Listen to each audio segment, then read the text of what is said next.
નમસ્કાર મિત્રો, education update ચેનલમાં આપનું હાર્દિક સ્વાગત છે. મિત્રો, આજના આ વિડીયોમાં બાળ વિકાસ, શિક્ષણના સિદ્ધાંતો અને શૈક્ષણિક મનોવિજ્ઞાનના 100 જેટલા ઇમ્પોર્ટન્ટ પ્રશ્નો વિશે અભ્યાસ કરીશું. તો જોઈએ, સામાન્ય રીતે તાદાત્મ્ય અનુભવવાની શરૂઆત ક્યારે થાય છે? જવાબ છે તરુણાવસ્થામાં. વિદ્યાર્થી મોડો શાળાએ પહોંચે છે ત્યારે સાયકલનો દોષ કાઢે છે. આ કયા પ્રકારની બચાવ પ્રયુક્તિ કહેવાય? જવાબ છે પ્રક્ષેપણ પ્રયુક્તિ. જ્યારે કોઈ વ્યક્તિ પોતાની પ્રતિષ્ઠા જાળવવા માટે પોતાની ખામીઓનો દોષ કાઢી બીજા ઉપર ઢોળી દે છે, આ કયા પ્રકારની પ્રયુક્તિ કહેવાય? જવાબ છે પ્રક્ષેપણ પ્રયુક્તિ. સામાજિક રીતે અસ્વીકાર્ય વર્તનને સ્થાને સ્વીકાર્ય વર્તન મૂકી માનસિક તંગદિલી હળવી કરવાનો પ્રયાસને કયા પ્રકારની પ્રયુક્તિ કહેવાય? જવાબ છે ઉદ્દીકરણ પ્રયુક્તિ. પ્રેમમાં નિષ્ફળ થયેલા વ્યક્તિને સંગીત કલા કે સાહિત્ય સર્જન કે મિત્ર સર્જનની પ્રવૃત્તિ કરવી, તેને શું કહેવાય? જવાબ છે જાતીય વૃત્તિનું ઉદ્દીકરણ. કોઈ એક ક્ષેત્રમાં નિષ્ફળતા મેળવેલ વ્યક્તિ તેની આ ઉણપને ઢાંકવા માટે બીજા ક્ષેત્રમાં પોતાની શક્તિ દેખાડી સફળતા મેળવે છે. આ કયા પ્રકારની બચાવ પ્રયુક્તિ કહેવાય? જવાબ છે ક્ષતિપૂર્તિ પ્રયુક્તિ. મેહુલભાઈ પોતે ડૉક્ટર બની શક્યા નથી, પરંતુ પોતાના પુત્રને ડૉક્ટર બનાવીને સંતોષ મેળવે છે. આ કયા પ્રકારની બચાવ પ્રયુક્તિ કહેવાય? જવાબ છે ક્ષતિપૂર્તિ પ્રયુક્તિ. વાંઢો માણસ પરણવાની કલ્પના કરે તે કયા પ્રકારની પ્રયુક્તિ કહેવાય? જવાબ છે દિવાસ્વપ્ન. પોતાનું ધાર્યું ના થતો ઘરમાં સાસુઓ ઉપર ગુસ્સો ઠાલવે છે, તેને કયા પ્રકારની પ્રયુક્તિ કહેવાય? જવાબ છે આક્રમકતા. મોટી ઉંમરનો વ્યક્તિ કાલું બોલે, ઘૂંટણિયા તાણે, માથું પછાડે, બાળક જેવું વર્તન કરે, તેને શું કહેશું? જવાબ છે પરાગતિ. વર્તનમાં પ્રગતિશીલ અનુકૂલન પ્રાપ્ત કરવાની પ્રક્રિયા એટલે અધ્યયન. આ વ્યાખ્યા કોને આપી? જવાબ છે B.F. સ્કિનર. અધ્યયન એટલે ઉદ્દીપકો અને પ્રતિચાર વચ્ચે જોડાણ સ્થાપવું. આ કયા પ્રકારનું અધ્યયન કહેવાય? જવાબ છે અભિસંધાન દ્વારા અધ્યયન. શાસ્ત્રીય અભિસંધાન કયા મનોવૈજ્ઞાનિકે આપ્યું હતું? જવાબ છે ઇવાન પાવલોવ. ઘંટ વાગતો વિદ્યાર્થીઓ વર્ગમાં જાય છે, આ કયા પ્રકારનું અભિસંધાન કહેવાય છે?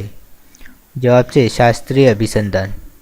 કારક અભિસંધાનના પ્રણેતા કોણ કહેવાય છે? જવાબ છે B.F. સ્કિનર. પ્રયત્ન અને ભૂલ દ્વારા અધ્યયનનો સિદ્ધાંત કોણે આપ્યો? જવાબ છે એડવર્ડ થોર્નડાઇક. બુદ્ધિ એટલે સારી રીતે સમજવાની, સારી રીતે નિર્ણય લેવાની અને સારી રીતે તર્ક કરવાની શક્તિ. આ વ્યાખ્યા કોણે આપી? જવાબ છે બીને અને સાયમને. બુદ્ધિઆંકનું સૂત્ર લખો. બુદ્ધિઆંક બરાબર માનસિક વય ભાગ્યા શારીરિક વય ગુણ્યા 100. 130થી વધુ બુદ્ધિઆંકને કયા પ્રકાર બુદ્ધિઆંકમાં વર્ણન કરીશું? અતિ ઉચ્ચ બુદ્ધિ. મનોવિશ્લેષણાત્મક સિદ્ધાંત કોણે આપ્યો? જવાબ છે ડૉક્ટર સિગમન્ડ ફ્રોઈડ. જરૂરિયાતનો સિદ્ધાંત કોણે આપ્યો? જવાબ છે મેસ્લો. ક્ષેત્ર સિદ્ધાંત કોણે આપ્યો? જવાબ છે કર્ટ લેવિન. શરીર રચનાનો સિદ્ધાંત કોણે આપ્યો? શેલ્ડન.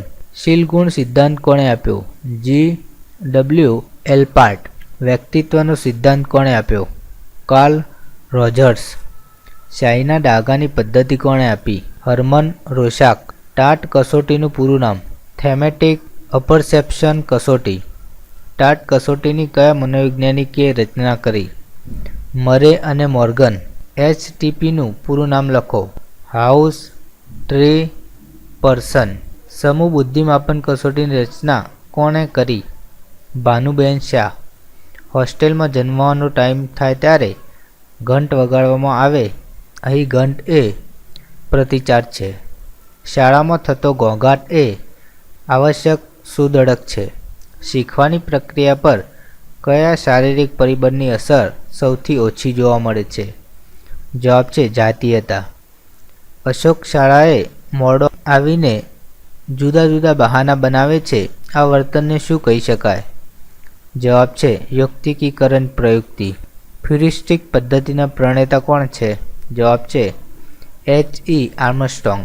બ્લૂમના પદ્ધતિ પુસ્તકનું નામ આપો. Taxonomy of education, objective of cognitive domain. Teenager એજનો સમયગાળો કયો કહી શકાય?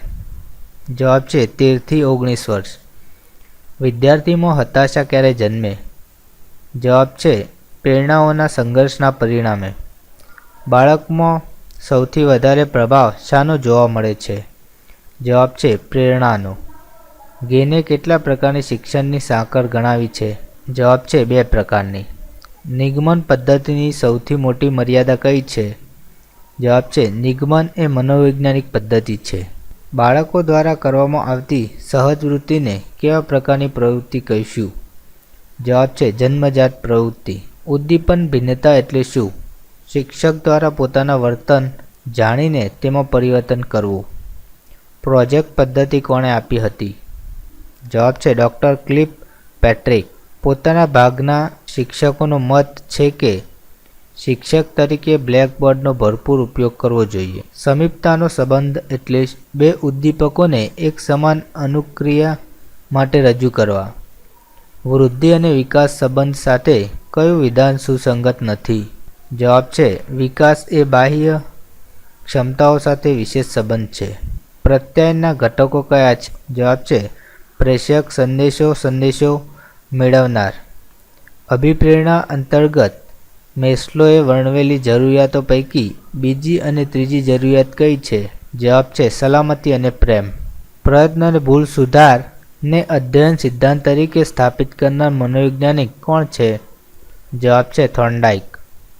નીચેનામાંથી કયું વિધાન અભિગમ વિગમન સંઘર્ષ દર્શાવે છે? જવાબ છે શિક્ષકોને નોકરી કરવી છે પરંતુ દૂરના વિસ્તારમાં જવું નથી ગમતું. ગુજરાતમાં પૂર્વ સેવા તાલીમનો જૂનો પીટીસી અભ્યાસક્રમ હવે કયા નામે ઓળખાય છે? જવાબ છે ડિપ્લોમા ઇન એલિમેન્ટરી એજ્યુકેશન. ક્રિયાત્મક સંશોધનનું પહેલું સોપાન કયું છે? જવાબ છે સમસ્યા પસંદગી. કથન પદ્ધતિને અસરકારક બનાવવા કઈ બાબતનો ઉપયોગ શિક્ષકે રાખવો જોઈએ? જવાબ છે અનાવશ્યક પુનરાવર્તન. શૈક્ષણિક મનોવિજ્ઞાનમાં ઈડ, ઈગો અને સુપર ઈગોના પુરસ્કર્તા કોણ છે? જવાબ છે ડૉક્ટર ફ્રોઈડ. ચિલ્ડ્રન યુનિવર્સિટી દ્વારા પ્રકાશિત થતું સામાયિક કયું છે? જવાબ છે બાળ વિશ્વ. સ્કિનર દ્વારા દર્શાવવામાં આવેલી અભિક્રમિક અધ્યયન સાથે નીચેનામાંથી કઈ બાબત સાચી છે? જવાબ છે એક સંકલ્પના શીખવા માટે ક્રમશઃ તબક્કાઓને અનુસરવા. શાળામાં પ્રવેશતા પહેલાં બાળકોની રમતોને શેમાં વર્ગીકૃત કરી શકાય? જવાબ છે આત્મકેન્દ્રિત રમતોમાં. કોલના મત મુજબ બાલ્યાવસ્થા કઈ છે? જવાબ છે 6 થી 12 વર્ષ. એસાઇનમેન્ટ પદ્ધતિનો મહત્વનો ગુણ કયો છે? જવાબ છે વિદ્યાર્થીઓ પ્રયોગશાળામાં જાતે શીખે. શિક્ષકના વાણી અને વર્તનમાં તફાવત ન હોવો જોઈએ, આ વિધાન કોનું છે? જવાબ છે મેકેનન. નિગમન અને વ્યાપ્તિ પદ્ધતિ કેવી છે? જવાબ છે એકબીજાની પૂરક. શિક્ષણ કેવું હોવું જોઈએ? જવાબ છે માપન યોગ્ય, બાલ ઉપચાર યોગ્ય, બાલ સુધારાત્મક. વારસો સમાનતાનો નિયમ સ્થાપિત કરે છે કે જેવા માતા પિતા તેવા બાળકો. શિક્ષણ એ શું છે? મોઢામોઢ ચાલતી પ્રક્રિયા છે, હેતુસરની પ્રક્રિયા છે, ઉપચારાત્મક પ્રક્રિયા છે. ચાર્ટ તૈયાર કરતી વખતે કઈ બાબતનું ધ્યાન રાખશો? ચાર્ટ રંગીન અને આકર્ષક હોવો જોઈએ, ચાર્ટ હેતુપૂર્ણ હોવો જોઈએ, ચાર્ટ પ્રદર્શનીય હોવો જોઈએ. આદર્શવાદના પ્રણેતા કોણ છે? જવાબ છે સોક્રેટિસ, પ્લેટો, એરિસ્ટોટલ અને મહર્ષિ અરવિંદ. પ્રાકૃતિવાદના પ્રણેતા કોણ છે? જવાબ છે રૂસો, ફોબેલ અને રવિન્દ્રનાથ ટાગોર. જ્ઞાનાત્મક હેતુનો સંબંધ ખાલી જગ્યા સાથે હોય છે, મગજ સાથે. ઐતિહાસિક દ્રષ્ટિએ લેખન સાથે કોનું નામ સંકળાયેલ છે? જવાબ છે હોર સમાનનું. કાર્ય વિશ્લેષણનો સંબંધ ખાલી જગ્યા સાથે છે, જવાબ છે વિદ્યાર્થીઓની શિક્ષણ સંબંધી ક્રિયાઓ સાથે, વિદ્યાર્થીઓ શિક્ષણ સંબંધી વ્યવહાર સાથે, વિદ્યાર્થીઓ શિક્ષણ સંબંધી પરિસ્થિતિઓ સાથે. નઈ તાલીમ શિક્ષણ મહાત્મા ગાંધીજી. પ્રૌઢ પ્રવૃત્તિઓ જ્હોન ડ્યુઈ. બાળકોની સ્વશોધ સુટેવો ગીજુભાઈ બધેકા. આદર્શવાદના શૈક્ષણિક હેતુઓ કયા છે? જવાબ છે આત્માની ઓળખ, આધ્યાત્મિક વિકાસ. તત્વજ્ઞાન અને કેળવણી ખાલી જગ્યા છે એકબીજા પર અવલંબિત છે. પ્રેમ, કરુણા, બંધુતા, ધાર્મિકતા, સ્વતંત્ર અને સર્વકલ્યાણવાદ એ કયા વાદ સાથે સંકળાયેલ વિચારધારા છે? જવાબ છે માનવતાવાદ. માનવ સંસાધન વિકાસ એટલે જ્ઞાન વત્તા કૌશલ્ય વત્તા ક્ષમતા વૃદ્ધિ. બાળકોનો સત્યના ગુણોનો વિકાસ સંભવિત છે. જવાબ છે સ્વયં નિયમિત રીતે સત્યનું પાલન કરીને. સારી સિદ્ધિ કસોટીના ગુણ વિશ્વસનીયતા, યથાર્થતા, વસ્તુનિષ્ઠતા. શૈક્ષણિક ટેકનોલોજીનો સૌ પ્રથમ ઉપયોગ ક્યારે કર્યો? જવાબ છે ઈસવીસન 1950માં ઇંગ્લેન્ડમાં. સૌ પ્રથમ એજ્યુકેશન ટેકનોલોજી શબ્દનો ઉપયોગ કોણે કર્યો? જવાબ છે બ્રાઇનમર. પ્રયોગશાળા પ્રતિમાનના પ્રણેતા કોણ છે? જવાબ છે બંથેલ મેનન. વ્યક્તિગત પ્રતિમાનના શોધક કોણ હતા? જવાબ છે વિલિયમ ગ્લેસર. અભિક્રમિક અધ્યયન એટલે શું? જવાબ છે શિક્ષણ કલાનું એક વિશિષ્ટ અધ્યયન યંત્ર. શાળા અને ઘર વચ્ચે કોઈ તફાવત હોવો જોઈએ. આ વિધાન કોનું છે? જવાબ છે રૂસોનું. શિક્ષણના સૂત્રો સફળ અધ્યયન માટેના આધારસ્તંભો છે. આ વિધાન કોનું છે? જવાબ છે ડૉક્ટર જે વોલ્ટન. ભારતીય વર્ગખંડની સામાન્યતઃ ઉત્તમ રીતે ઓળખ આમ અપાય છે. જવાબ છે એક માર્ગીય મૌખિક શબ્દો દ્વારા સંક્રમણ.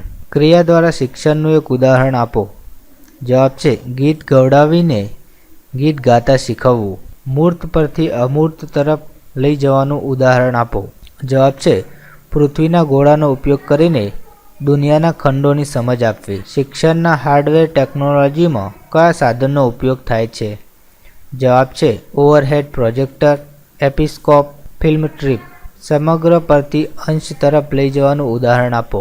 જવાબ છે શરીરના અંગો બતાવીને માનવ શરીરના વિવિધ અંશોનું કાર્ય સમજાવવું. ઉચ્ચ શિક્ષણમાં શિક્ષકનું કાર્ય કયું છે? જવાબ છે અધ્યયન, સંશોધન અને વિસ્તરણ. ટેકનોલોજીનો મૂળ શબ્દ કઈ ભાષા ઉપર છે? જવાબ છે લેટિન ભાષા. તરુણોની સમસ્યા સાથે એ જ શિક્ષકો જાણતા હોય છે જે ખાલી જગ્યા કૌશલ્ય હોય. જવાબ છે મનોચિકિત્સક. શિક્ષણનું અંતિમ લક્ષ્ય કયું છે? જવાબ છે સમસ્યા નિરાકરણ. કિશોરોને સબર રીતે પ્રેરણા ક્યાંથી છે? જવાબ છે શિક્ષકો અને મા બાપ પાસેથી. વિદ્યાર્થીઓના ચારિત્ર્ય ઘડતર માટે કઈ પ્રવિધિ અસરકારક ગણાય? જવાબ છે એક સારા શિક્ષક તરીકે જીવંત ઉદાહરણ પૂરું પાડવું. સંક્રમણ એટલે? જવાબ છે માહિતી, લાગણીઓ તેમજ દ્રષ્ટિબિંદુઓનું આદાન પ્રદાન. ઉચ્ચ શિક્ષણ કક્ષાએ શિક્ષણ કાર્યનો મુખ્ય હેતુ તર્ક અને વિચારશીલ શક્તિઓનો વિકાસ. એક સારો શૈક્ષણિક સંશોધક એ છે જે મૂળભૂત વિચારક હોય. આરટીઈ એક્ટ ક્યારે અમલમાં આવ્યો? જવાબ છે 27 ઓગસ્ટ 2009. આરટીઈનો મુખ્ય હેતુ કયો છે? જવાબ છે 6 થી 14 વર્ષના બાળકોને મફત અને ફરજિયાત શિક્ષણ આપવું. NCTCE national council for teacher education. NCT act ક્યારે અમલમાં આવ્યો? જવાબ છે એનસીટી એક્ટ 29 ડિસેમ્બર 1993માં અમલમાં આવ્યો. એનસીએફનું પૂરું નામ જણાવો. National કેરિક્યુલમ framework. એનસીએફ ક્યારે અમલમાં આવ્યો? એનસીએફ 2005માં અમલમાં આવ્યો. વિદ્યાર્થીઓ ખૂબ જ સરસ કહે છે. આ કયા પ્રકારનું સુદૃઢક છે? જવાબ છે હકારાત્મક સુદૃઢક. તો મિત્રો, આવા જ વિડીયો સાથે મળતા રહીશું. વિડીયો જોવા બદલ તમારો ખૂબ ખૂબ આભાર.